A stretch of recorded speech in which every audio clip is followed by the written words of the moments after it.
കുടുംബകോടതി വിഷയങ്ങളുമായി ബന്ധപ്പെട്ട് വരുന്ന പുതിയൊരു വീഡിയോയിലേക്ക് എല്ലാവർക്കും സ്വാഗതം. വീഡിയോ കാണുന്ന ആർക്കെങ്കിലും കുടുംബകോടതി വിഷയങ്ങളുമായി ബന്ധപ്പെട്ട് എന്തെങ്കിലും സംശയങ്ങളുണ്ടെങ്കിൽ കോൺടാക്റ്റ് ചെയ്യാം. WhatsApp number +91 79 94 97 14 19. ഒരു വട്ടം വിളിക്കുവാനുള്ള കൺസൾട്ടേഷൻ ഫീസ് 500 രൂപ. ഗൂഗിൾ പേ ചെയ്യുക. സ്വന്തമായി ഗൂഗിൾ പേ ഇല്ല എന്നുണ്ടെങ്കിൽ ഫ്രണ്ട്സിൻ്റെ ഗൂഗിൾ പേ ഉപയോഗിച്ചുകൊണ്ടും എമൗണ്ട് പേ ചെയ്യാവുന്നതാണ്. ഇന്നത്തെ വീഡിയോയിൽ നമ്മൾ ഡിസ്കസ് ചെയ്യാനായിട്ട് പോകുന്നത് സുപ്രീം കോടതിയുടെ വളരെ പ്രധാനപ്പെട്ട ഒരു വിധിയെ കുറിച്ചിട്ടാണ്. അതായത് ഈ കേസിലെ ഭാര്യയും ഭർത്താവും എന്ന് പറയുന്നത് ഡോക്ടേഴ്സാണ്. പല പ്രശ്നങ്ങൾ കാരണം കൊണ്ട് അവർ ഡിവോഴ്സ് വേണമെന്ന് പറഞ്ഞുകൊണ്ട് ഫാമിലി കോടതിയിൽ കേസ് ഫയൽ ചെയ്യുന്നു. കാര്യമായിട്ടുള്ള പുരോഗതി ഉണ്ടായില്ല. ആ കേസ് അവസാനം ഹൈക്കോടതിയിലേക്ക് എത്തുന്നു. ഹൈക്കോടതിയിൽ നിന്നും ഈ കേസ് സുപ്രീം കോടതിയിലേക്ക് എത്തുന്നു. സുപ്രീം കോടതിയിൽ എത്തിയപ്പോൾ സുപ്രീം കോടതിയുടെ പരമ അധികാരമായിട്ടുള്ള സെക്ഷൻ 142 പ്രകാരം ഇവർക്ക് ഡിവോഴ്സ് അനുവദിച്ചു കൊടുക്കുകയാണ് ചെയ്യുന്നത്. അപ്പോൾ സെപ്പറേഷൻ പീരീഡ് എന്ന് പറയുന്നത് ഇപ്പോൾ ഏകദേശം 22 വർഷമായിട്ടുണ്ട് എന്നുള്ളതും മനസ്സിലാക്കാം. അപ്പോൾ സുപ്രീം കോടതി ഇത് കൊടുത്തിട്ടുള്ളത് എങ്ങനെയാണ്? സെക്ഷൻ 142. അതൊന്ന് പ്രത്യേകം ഓർത്തിരിക്കാം.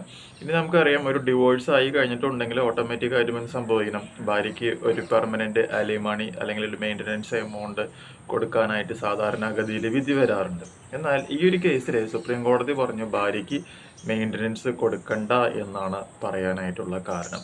വിസമ്മതിക്കുകയാണ് ചെയ്തിട്ടുള്ളത്. അതിൻ്റെ റീസൺ എന്താണെന്നുള്ളത് നമുക്കൊന്ന് നോക്കാം. അതായത് both parties R professionally qualified doctors with sufficient and equal earnings. രണ്ടാളും എന്താണ്? ഡോക്ടേഴ്സാണ്.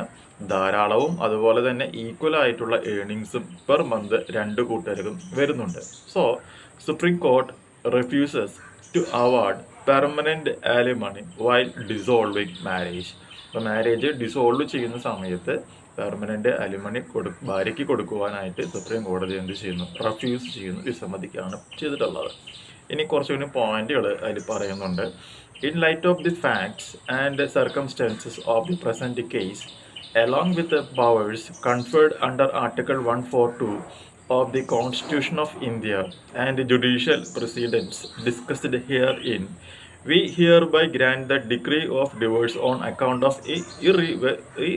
irretrievable breakdown of marriage.